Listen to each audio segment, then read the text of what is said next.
Good evening, I'm David Kramer with Alaska Weather. As always, please visit our website, weather.gov/Alaska. Check out any watches, warnings, or updates that we have out for your area. You can also call our weather info line, 1-855-937-4977. Get updates to the forecast, who that means as well.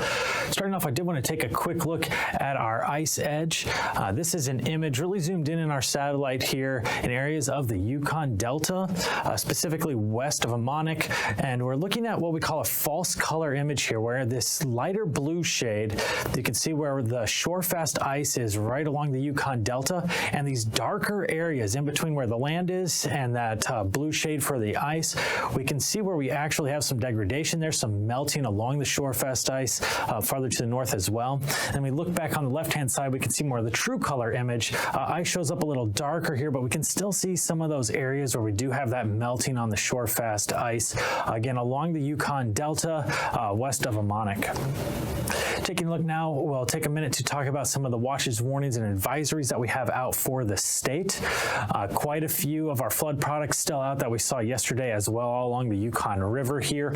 All of these flood products, whether they're the watches, the advisories, or the warnings themselves, all going to be out until Saturday afternoon. So starting up in the Yukon Flats area, these warnings are out for snowmelt flooding.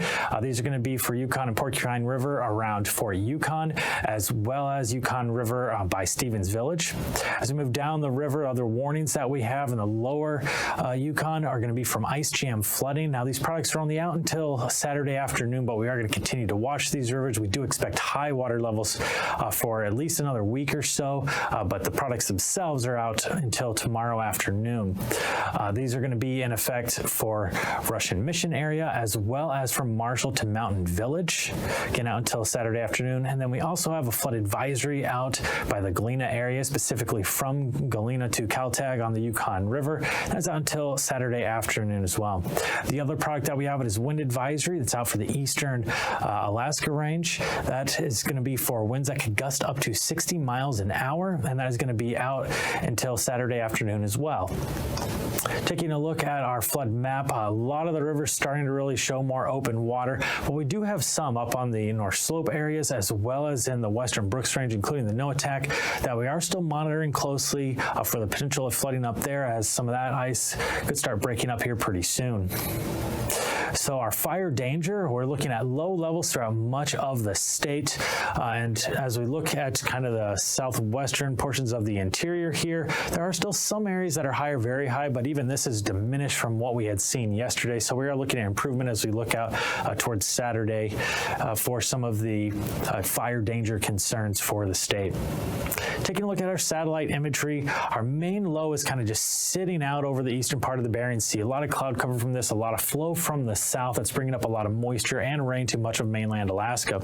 So as we look at our weather for today, we can see that low been kind of hunkered down here in the eastern portion of the Bering Sea. Colder air to the north of it is starting to bring some snow to St. Matthew Island as well as St. Lawrence Island. Starting to move with this low that we have to the south here. It's tracking through the Alaska Peninsula, quite a bit of warmer air and moisture with this system, bringing rain to the Alaska Peninsula. A combination of these two is bringing widespread rain to the west coast of Alaska. Could be cold enough right by the coastline to see a mixture of rain and snow, but primarily rain for the mainland. Rain extending out in the interior, a little bit lighter there, a little bit heavier rain as we get by the North Gulf Coast. Some of the southerly flow off the Gulf waters. In the higher elevations in the mountains around here, we could see some snow, but primarily rain at the lower elevations. Down in the Panhandle area, northern locations, still seeing rain. A little bit of clearing for the southern portion of the Panhandle. Until we move into tonight, we are expecting that rain to extend out out through all of the Panhandle area, throughout the North Gulf Coast, as a system that was more over the Alaska Peninsula is tracking farther to the east towards Kodiak Island, bringing more of that southerly rain and moisture to south central Alaska, southwest areas. The low that is sitting kind of stationary out over the eastern Bering Sea, going to continue to bring rain throughout the western portions of the mainland. Colder as we get to the coastline there, could see that mix of rain and snow, especially over these overnight hours, and then snow expected for St. Lawrence Island. In the interior, a little bit of clearing in southern locations, but still lighter rainfall for much of the interior. As you get closer towards the Brooks Range, you do expect that to mix with some snow. Then out over the other portions of the Bering Sea, we do have that northwesterly flow that's coming in, bringing widespread rain for all the Aleutian Islands into the Alaska Peninsula. As we move into Saturday, our low is still staying stationary out over the very eastern portions of the Bering Sea, but a weak ridging coming in is going to start to clear out some of the western Aleutian Islands, but as we get by the central Aleutians and farther to the east, we are expecting to see continued rain. Rain is going to be expected to continue all along the west coast from our Bering low as well. As we move into the interior portions of the state, a weaker low spinning up here in the interior, going to bring some showers through some of the areas of the northern interior and a mix of rain and snow to the Bering Sea. We're also going to have some precipitation out over the eastern portions of the Arctic coastline, a lot of snow up there as well.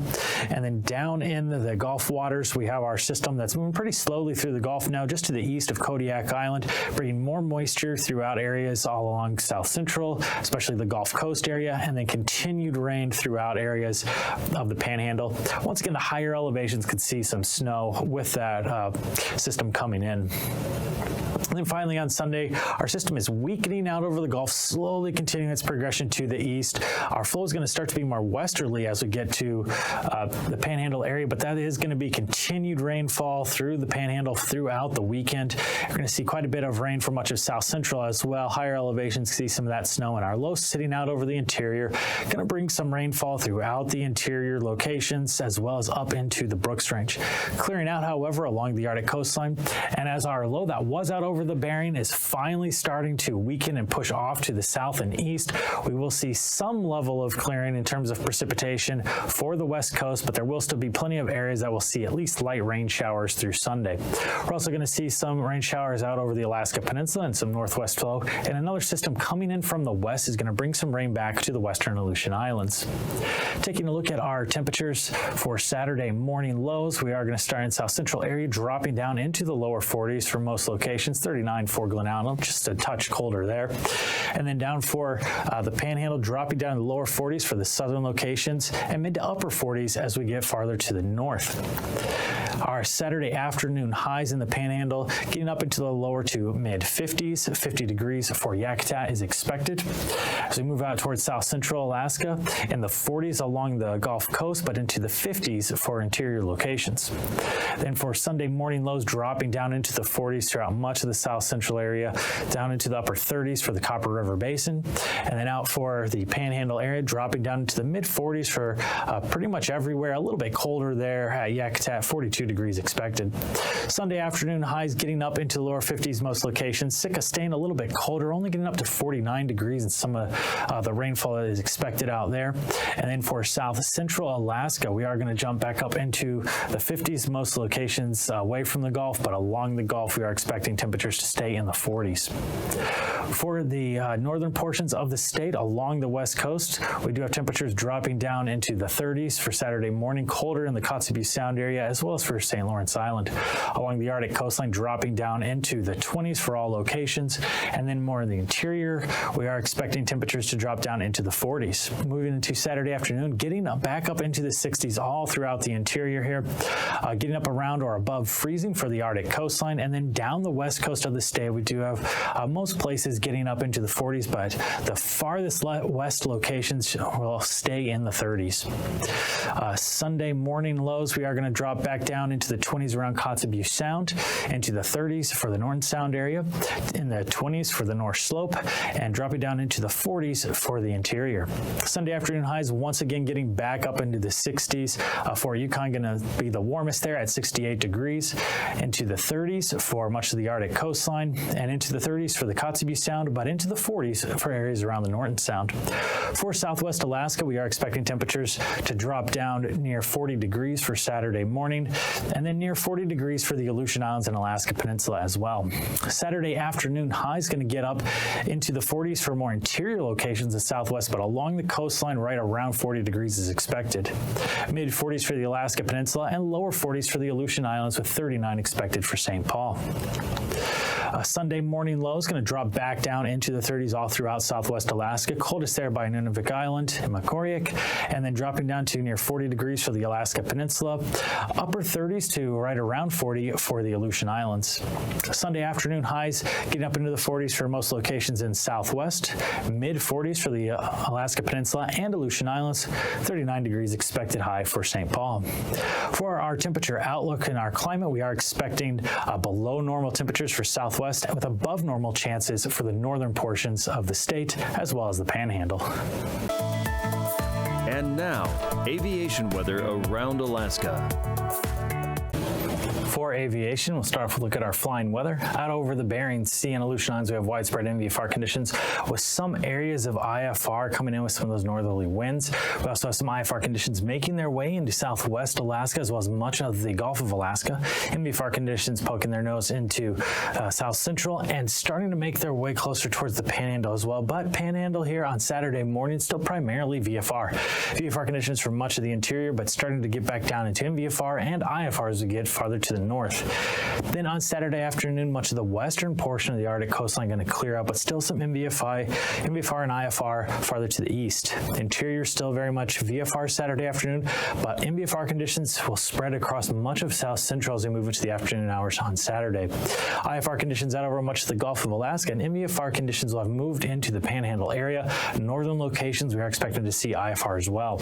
Out over the Bering Sea and Aleutian, still widespread NVFR conditions with areas of IFR up in the more northern portions of the Bering Sea associated with our low pressure out there.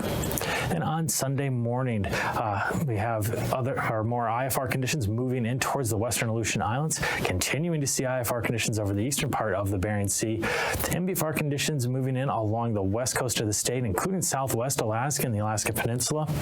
Then out over the mainland, starting in south central, we are still seeing NVFR conditions that are extending out over much of the Gulf of Alaska. Then widespread IFR conditions for the Panhandle. Interior still primarily VFR conditions on Sunday morning and NVFR conditions up along the north slope. Moving into Sunday afternoon, IFR conditions all throughout the north slope area with VFR conditions down in the interior, and then some NVFR conditions along the Gulf coastline for south central Alaska with some IFR conditions in the northern and eastern portions of the Gulf extending into the northern portions of the Panhandle with NVFR conditions to the south. Out over the Bering Sea and Aleutian, once again, we are seeing continued IFR conditions for the northern and eastern portions of the Bering extending down to the Alaska Peninsula with NVFR conditions farther out to the west. For our passes, starting off on Saturday up north, Anaktuvuk Pass will start off NVFR, improved to VFR conditions in the afternoon, as well as at Adigan Pass.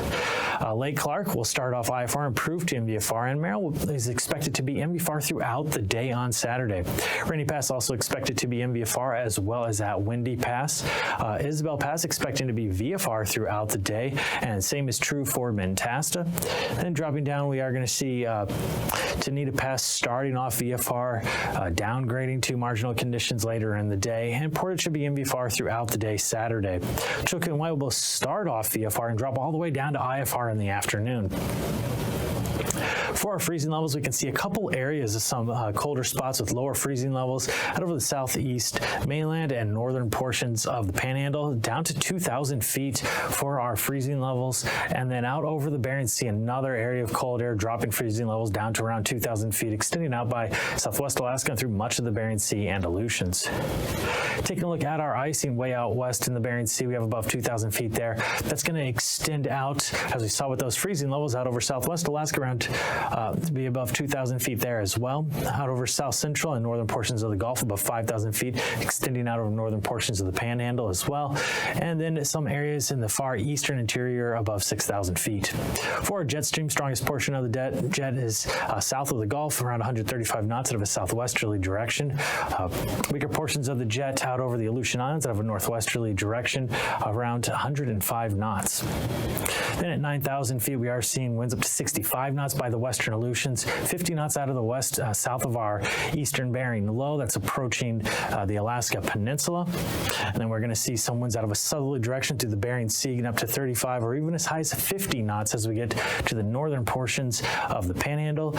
Still some strong flow in the Panhandle. It will be getting weaker as we get farther to the south, but still up around 30 knots or so, even in the southern locations of the Panhandle. In the interior, fairly calm out of a light southerly direction, potentially getting up to around 20 knots there and 25 knots out of the southeast over the northwest coastline of the state. Dropping down to 3,000 feet, pretty calm for much of the mainland. A little bit stronger winds out of the southeast up to 40 knots over the Arctic coast, and then around 50 knots with the barrier jet in the North Gulf Coast out of an easterly direction, 35 knots for the Panhandle. Out over the Bering Sea, strongest winds are going to be out of a northwesterly direction, nearest to the eastern Aleutian Islands at around 50 knots.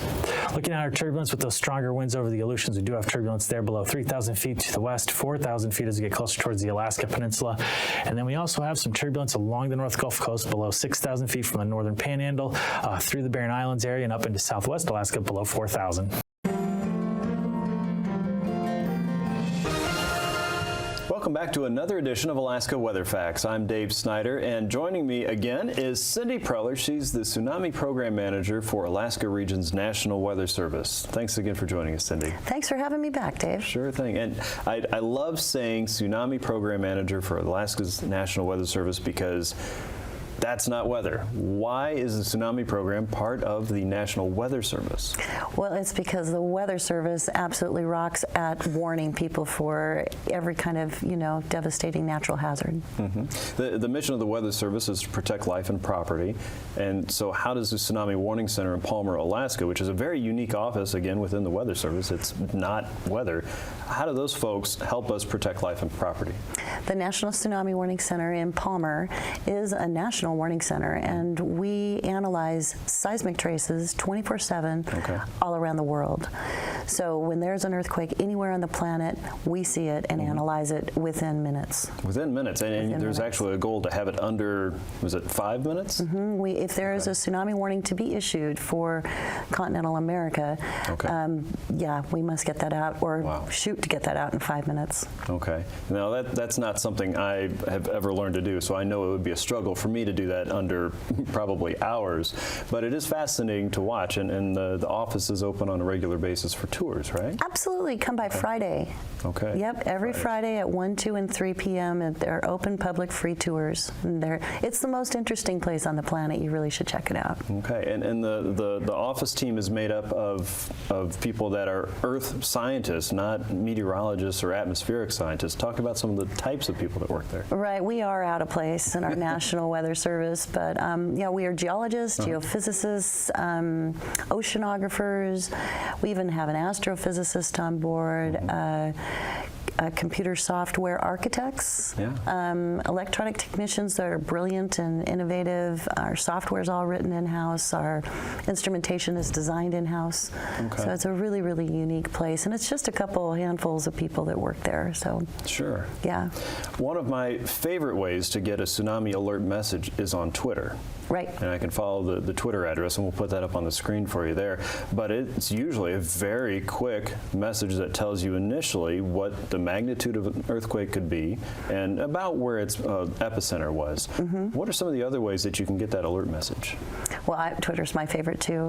And you don't even need a Twitter account to receive it. So it just comes in like an SMS message. But you can also receive it via email, weather radio, of course, the crawler on your television screen, on the internet, Google Alerts, marine radio if you're out in harbors and boats. Actually, marine radio is probably, it is a good one. That's our partnership with the Coast Guard. We're really grateful for that, absolutely. But there's a variety of ways in dissemination. Okay. And locally, but locally in the communities, the sirens will go off as well. Right. So lots of different ways to get that very important message very quickly when that matters to you. one of the ways that the Warning Center practices with communities is a test on a yearly basis, right? Right. How does that work? Thanks for bringing that up. It's a controversial issue, but it's super important to help us warn better and really serve Alaskans.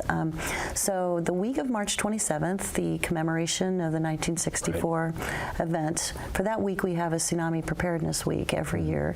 We like communities to get out and do drills and practice and do everything we can to raise awareness. And part of that is a live code test where we actually issue the warning message live and we activate the emergency alert system, which means sirens go off, the TV crawler happens, and it's a test. We're doing everything that would normally happen without the real threat of the tsunami, just to practice as much as possible. Right, and this is a major partnership with the State of Alaska, Department of Homeland Security and Emergency Management, the Emergency Operations Center, and the Alaska Broadcasters Association. Without the media, we wouldn't be able to do this. So the three groups really work tightly together to do our best to warn, educate the public that this is happening so they don't wonder and get scared about it.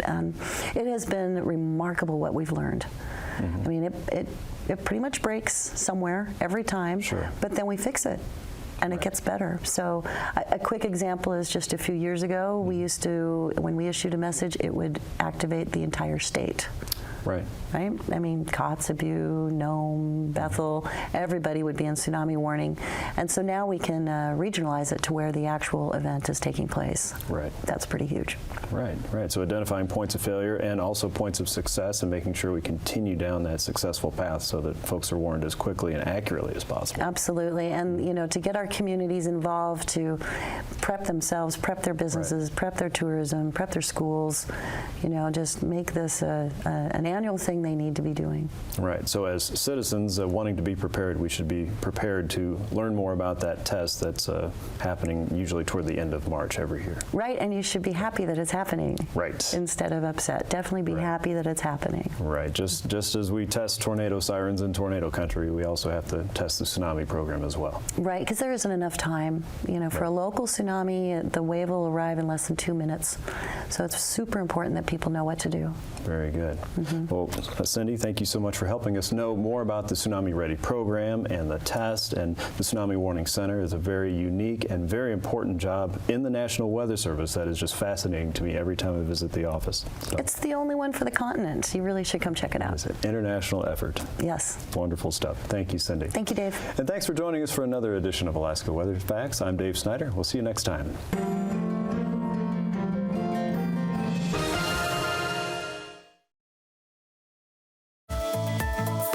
And now, marine weather around Alaska. Welcome back from the marine section of the forecast. Starting off with a quick look at our ice edge. We're going to focus first on the areas of shore-fast ice along the Yukon Delta coastline. We are seeing some melting in those areas, and additionally from what we had seen yesterday, and that is going out from the shoreline for about 1 mile to 1.5 miles. As we look from a broader view in the Bering Sea as well as in the southern portions of the Chukchi Sea, we are still expecting spreading and melting of ice in those locations, especially relevant on the west-facing coastlines of any of our mainland Alaska or some of the islands. Looking at the rest of our marine forecast, starting off in southeast on Saturday out in the Gulf waters, we are seeing east to southeast winds 25 to 30 knots primarily, a little bit stronger up to the north. And in the inside waters, southerly winds 15 to 20 knots expected, gustier winds through the Lynn Canal area up to as high as 35 knots. Then on Sunday, southeast winds through all of the inside waters, 20 knots is expected. Out over the Gulf waters, southwesterly flow in the eastern locations, 15 to 20 knots. Becoming more easterly as we get farther to the north, 20 to 25 knots expected. For south central Alaska and the Gulf waters, we are seeing easterly flow, 25 to 30 knots for the most part, a little bit stronger there. In the most northern locations up to 35 knots, 30 knots in Prince William Sound. In Cook Inlet area, we are expecting north to northeast winds around 25 knots extending to western areas of the Barren Islands area. On Sunday, weaker winds in Cook Inlet, switching directions, going to be more southerly around 15 knots. Around the Barren Islands, westerly flow around 20 knots. knots. And then as we get into the northern portions of the Gulf, southeast to easterly flow, 15 to 20 knots, picking up as we move farther to the east.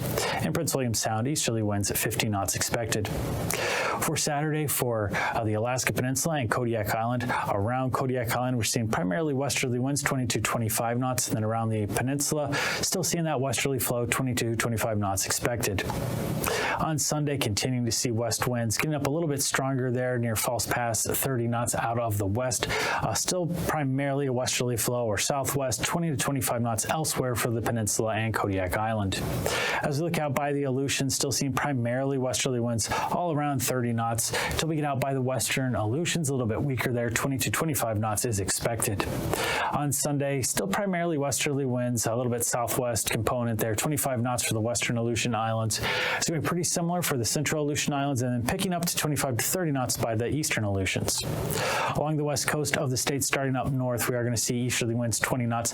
That flow is going to shift quite a bit as we have our low pressure here closest to Nunavik Island. Southerly winds down the southern portions of the southwest coast, 15 knots there.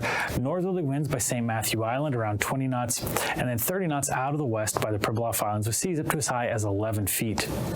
Then on Sunday, continuing to see westerly winds out by the Pribilof Islands, 25 knots there, 15 knots out of the northwest for the St. Matthew Island. Northwest winds 10 knots north of Nunavik Island, and then southwest winds 10 to 15 knots south of Nunavik Island.